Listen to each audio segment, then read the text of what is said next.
পাহাড় আসলে যে কত সুন্দর আর কত যে নির্মম শখ আছে সে উঠতে গেলে বোঝে যে পাহাড় কতটুকু নির্মম।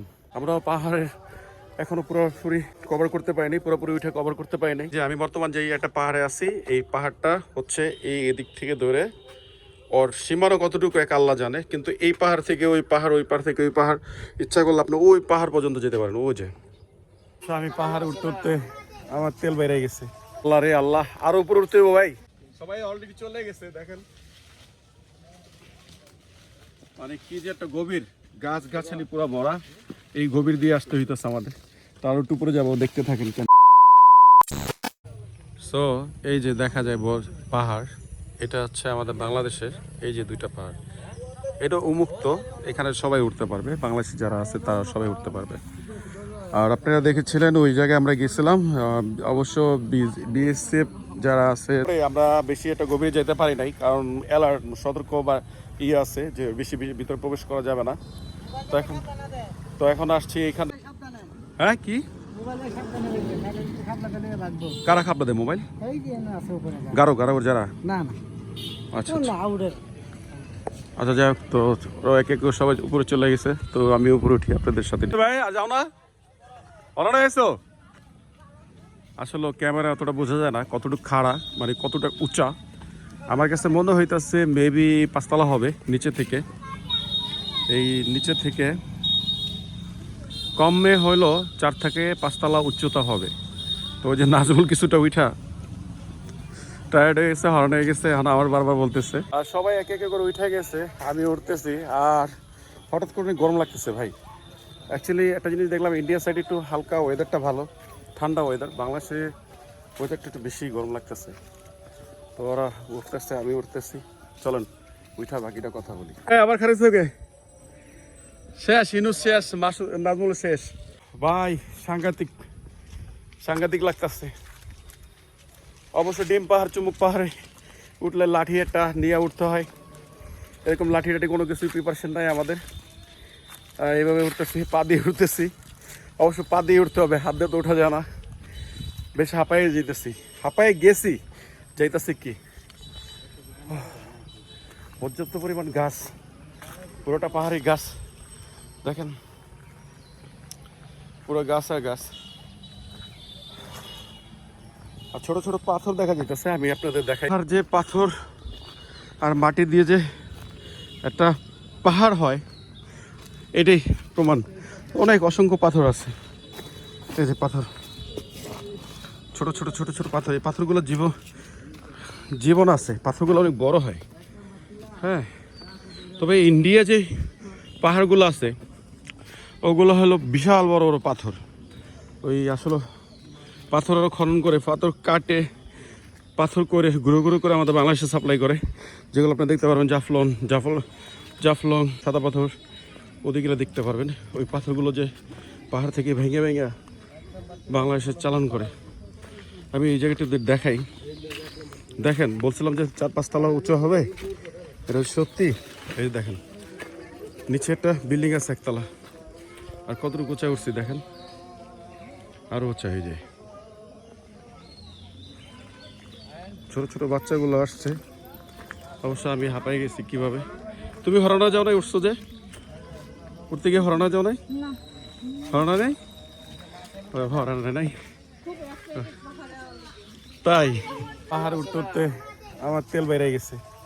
বাচ্চাগুলা, আল্লাহ রে আল্লাহ, আরো উপরে উঠতে হবে ভাই।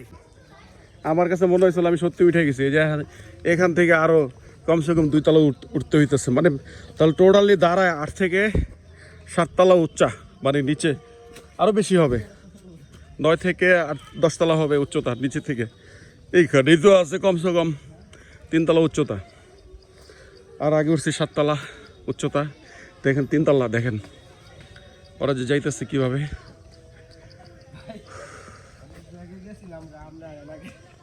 এইখানে বন্য বানর আছে, তারপর আপনার কাঠবিড়াল আছে, তারপর একটা আছে যে অলস বানর। অলস বানর বলতে কি মুখটা আপনার বেজির মতো, 4টা হাত পা আস্তে আস্তে হয়ে ওঠে। তো ওগুলো বেশিরভাগ ভাসজারের মধ্যে, এরকম গভীর গাছগাছালি যেগুলো আছে এটার মধ্যে বসবাস করে। তো দেখেন রাস্তাটা কিভাবে সুন্দর চিকন রাস্তা, পানি বইতে বইতে চিকন হয়ে গেছে। আর যে গাছের গোড়া উপর দিয়ে উঠতে হয়। তোমরা কি আরো উপর উঠবা? দেখেন কিভাবে নিচা, আরো উঁচা উঠতে হবে। এখন টাইম চলতেছিল 4:15, আসর আজানও দিতেছে। আমরাও পাহাড়ের এখনো পুরোপুরি কভার করতে পারিনি, পুরোপুরি উঠে কভার করতে পারিনি, আর একটু বাকি আছে। আমার মনে হইতেছে আমি গভীর বন দিয়ে যেতেছি। গভীর বন দিয়ে আমার মনে হচ্ছে গভীর বন দিয়ে ঢুকতেছি। আসলে পাহাড় তো বনের মতোই, ঠিক না? গাছগাছালি ভরা। কিভাবে বন জঙ্গল দিয়ে ভিতর দিয়ে আবার যেতে হইতেছে। এখানে আবার বসার একটা প্লেস আছে। আর সামনে উপরে একটা ছাউনি দেখা যেতেছে। এখানে একটু রেস্ট নেওয়ার জন্য। কি ভাই তোমরা কোথায় গেলে কে? পাহাড় আসলে যে কত সুন্দর আর কত যে নির্মম বলতে এভাবে যে পাহাড় যার দেখার শখ আছে, সে উঠতে গেলে বুঝে যে পাহাড় কতটুকু নির্মম। গভীর বন ভাই, সবাই অলরেডি চলে গেছে। দেখেন মানে কি যে একটা গভীর, গাছ গাছালি পুরো ভরা। এই গভীর দিয়ে আসতে হইতেছে আমাদের। তার একটু উপরে যাবো, দেখতে থাকেন। কেন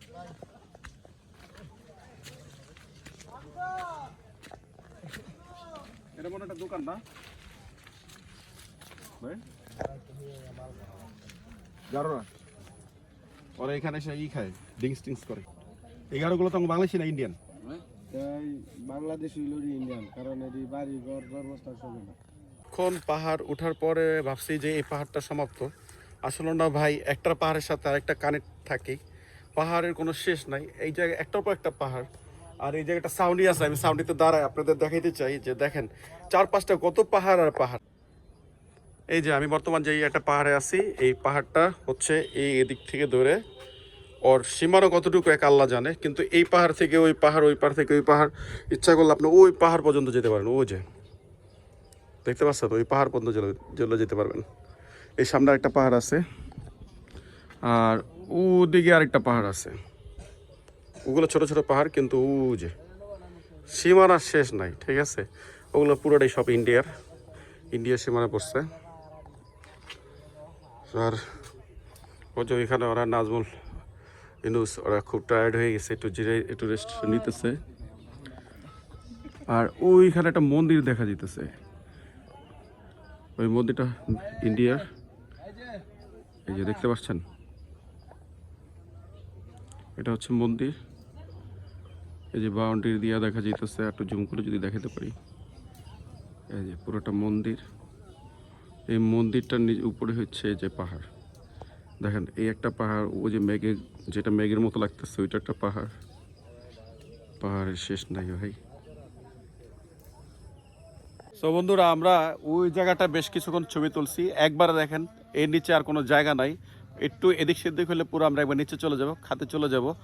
আর ও যে হচ্ছে গণেশ্বরী নদীটা কতটুকু দেখা যাইতেছে বুঝতেছি না, আপনারা বুঝতেছেন কিনা জানি না। ওই যে নদীটা দেখা যেতেছে। তো এখানে দাঁড়ায় বেশ কিছুক্ষণ ফটোশ্যুট করছি। তো যাই হোক, এখন টাইম চলতেছে 4:30, আর অনেকক্ষণ ঘোরাঘুরি করছি। সরি 4:30 না, 5টা, 5:30 চলতেছে। অনেকক্ষণ ঘোরাঘুরি করছি। আমাদের সিএনজিটাও নিচে আছে। তো চলেন আজকের মতো এই পাহাড় থেকে বিদায় নিচ্ছি। সিএনজি ধরতে হবে, তারপর নববধূ উঠায় নিতে হবে বাসে করে। পরে বাসে করে বাসায় এলাকার ঢাকায় যেতে হবে। ঢাকায় যে বাসে যেতে হবে, রেস্ট নিতে হবে 2 দিন। আমি 2 দিন থাকবো না, তারপরে ভিডিওটা এডিট হবে। তারপর 4 দিন পরে ভিডিওটা আপলোড হবে ইনশাল্লাহ, আপনারা দেখবেন। আর খুব কষ্ট হয়েছে ভাই, অনেকদিন পর পাহাড়ে উঠছি। আর পাহাড়ে উঠতে পেরে খুবই ভালো লাগছে। অনুভূতিটা ভাষায় প্রকাশ করা যাবে না। তবে সবসময় পাহাড় আর সমুদ্রের মধ্যে আসলে মনটা এত ফ্রেশ হয়ে যায়, এত ভালো লাগে, এটা এক আল্লাহ মালিক জানে, আর সে জানে যে আসে। আমি ঢাকা থেকে পর্যন্ত আসা পর্যন্ত আমার যতটা একটু ফ্যামিলি মিস করতেছিলাম, বা নিজের একটা খারাপ লাগতেছিল, হ্যাঁ, সম্পূর্ণ সব কিছু নিয়ে খারাপ লাগতেছিল। তো এই পাহাড়ে উঠতে উঠতে অবশ্য পরিশ্রম হয়েছে, অনেক ঘাম ঝরছে। তারপর কেন না জানি মনটা একটু খুব হালকা ফ্রেশ লাগতেছে, হালকা লাগতেছে। আলহামদুলিল্লাহ খুব ভালো লাগতেছে। তো চলেন সিএনজি গাছ যাই। সিএনজির কাছে যাই, তারপর সিএনজিতে উঠি, বাকিটা আপনাদের সাথে নববধূ উঠাই নিব, তারপর বাকি কথা পরে। বাহ, এদিক দিয়ে সিঁড়িও আছে দেখা যায়, নামার ওঠারও সিঁড়ি নামার সিঁড়ি এই একটাই। অবশ্য তখন ভুল করছি, ভুল বলতে অনেক পরিশ্রম করে ফেলাইছি, সিঁড়ি ছাড়া উঠছি, ওঠার পরে অবস্থা পুরো খারাপ হয়ে গেছে। আর এমনিতে পাহাড়ে সিঁড়ি হোক আর সিঁড়ি ছাড়াই হোক, উঠতে গেলে খুবই কষ্ট হয়, আর নামতে গেলে অতটা কষ্ট নাই। তো অবশ্য নামতে গেলে পাহাড় থেকে এতটা কষ্ট হয় না, কিন্তু উঠতে গেলে অবস্থাটা 12টা বেজে যায়। তো দেখেন খুব সুন্দর লাগতেছে আমার চারপাশটা, পাহাড় আর পাহাড়। আমি নিচে দ্বারা একটু দেখাবো আপনাদের যে কতটুকু উঁচা পাহাড়। এই যে এইটা দেখেন, এইটাই পাহাড়, এইটা থেকে তো আর উপরে হয়ে গেছি, একবার ও যে গাছটা দেখা যেতেছে গাছটা ওই পর্যন্ত গেছি। তো এই সেই পাহাড়, সিঁড়ি ছিল, অবশ্য আমরা তখন ওদিক দিয়ে উঠছি, সিঁড়ি ছাড়া যেটা ওদিক দিয়ে উঠা অবস্থা খারাপ হয়ে গেছে। তারপর এখানে দুইটা পাহাড়, এই পাহাড় দিয়ে উঠছি, আর সরি এই পাহাড় দিয়ে উঠছি, ঘুরে টুরে ওদিক দিয়ে এসে লাস্টে যে পাহাড়ের সিঁড়ি দিয়ে নামছি এটা। আর আমাদের সিএনজিটা ও যে রাস্তার মধ্যে আছে। তো চলেন যাই। আজকে খুব এনজয় করছি। আর এই কলমাকান্দা নেত্রকোনা এটা আমার ফর দ্য ফার্স্ট টাইম আমার লাইফে আসা। আর এটা হয়েছে একান্ত আশাটা হয়েছে আমার ফুফাতো ভাইয়ের জন্য, নাজমুলের জন্য। আসলে ও না আসলে বা আমি আসতে পারতাম না। আর ঈদের একটা ট্যুর দিয়া, এই ট্যুরটা খুবই স্পেশাল ছিল, ঈদের ট্যুরই বলতে গেলে চলে। বিয়ে খাওয়া হইলো আর দেখা হইলো, এমনিতে সব কিছু নিয়ে খুব ভালো ছিল ট্যুরটা। তো ট্যুরটা একদিনের মধ্যে ছিল। কালকে রাত্রে 12টার দিকে গাড়িতে বাস আমাদের ছাড়ছে, সকাল 6:30টার দিকে নেত্রকোনায় আসছি।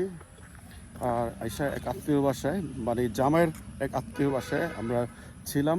পরে 10টার দিকে ঘুম থেকে উঠে নাস্তা টাস্তা করে, জোহরের নামাজটা পড়ে, জুমার নামাজটা পড়ে, আজকে যে শুক্রবার ছিল জুমার নামাজটা পড়ে খাওয়া দাওয়া করে বিয়ের দাওয়াত খেয়ে পরে যে পাহাড়টা দেখতে আসছি। তো এই ছিল আজকে টোটাল একটা ব্লগ। আশা করি আপনাদের এই ব্লগটা ভালো লাগবে। আর ভালো লাগলে অবশ্যই আমার চ্যানেলটা সাবস্ক্রাইব করবেন, আর ভিডিওটা লাইক করবেন, আর কমেন্টস করে জানাবেন কেমন হয়েছে আজকে এই ব্লগটা। আর আমি সবসময় ন্যাচারাল রাখার চেষ্টা করি, এত ভিডিও এডিট, এত ইফেক্ট এটা আমার ভালো লাগে না। ব্যাকগ্রাউন্ড মিউজিক টিউজিক এতটা ভালো লাগে না, পুরো সম্পূর্ণ ন্যাচারাল থাকে। আর ন্যাচারাল মানুষ ন্যাচারালটাই পছন্দ করি। তো যাই হোক, এখন কনের বাড়িতে যাব, ওই নৌকাটিংয়ে যাবো যে না, রোডের মধ্যে দাঁড়াবো, কনে আসবে, তারপর বাসে উঠে আমরা বাসে নিয়ে যাবো। তো এখানে আবার নাজমুল দাঁড়াইছে, কি দেখতেছো? সাবান। হ্যাঁ, এটি তো বার্মিস সাবান ভাইয়া। ডাব আছে, ডাবটা কি মেড ইন কি ইন্ডিয়ান? আচ্ছা, এখানে ছোটোখাটো একটা স্টোর, যারা পর্যটক যারা আছে এখানে টুকটাক তার কাছ থেকে কেনাকাটি করে। খেলনাপাতিও আছে, বার্মিস কিছু সাবান আছে, আর ইন্ডিয়ান কিছু সাবান আছে। এই তো হিন্দুস্তান ইউনিলিভার। হিন্দুস্তান হিন্দুস্তান ইউনিলিভার, হ্যাঁ। কত ভাই এটা? 50 টাকা। 25 টাকা? 50 টাকা। 50 টাকা, আচ্ছা। হারমোনিয়াম। ওই সেই মন্দিরটা, পাহাড়ের নিচে মন্দিরটা। 2,000 years later. চেঞ্জের মধ্যে বসে থাকতে থাকতে একটা পর্যায়ে আমি ঘুমিয়ে গেছিলাম। চোখগুলো দেখেন ওই ঘুমে প্রচুর ঘুম চোখের মধ্যে। কালকে রাতের থেকে এই পর্যন্ত পরিপূর্ণভাবে ঘুমাইতে পারি নাই। তো চায়ের উপর চা খাইতে হইতেছে। ওই যে চা দিয়ে রেডি, দুধ চা। আর গেছিলাম আমরা ওই পাহাড়ে এলাকায় গেছিলাম আমরা ইন্ডিয়াতে, যেটা আপনার সীমান্তবর্তী পিলারও দেখেছিলেন। এই যে পাহাড়গুলা, এইখানে গেছিলাম। তো এখন আসছি যে ওই যে আমার সিএনজিটা আমাদের, চা খাই, তারপর পরে কথা বলি আপনাদের সাথে। 1 কাপ খাঁটি পিওর গরুর দুধের চা খাইতে বসছি। প্রকৃতির সাথে 1 কাপ চা খাইতে খুবই মজা লাগতেছে, তাও যদি অথেন্টিক পিওর গরুর দুধের চা হয়। তাহলে তো বাসায় নেই, কি বলো ভাই? গরুর দুধের চা, চুমুক দাও দেখি, চুমুক দাও।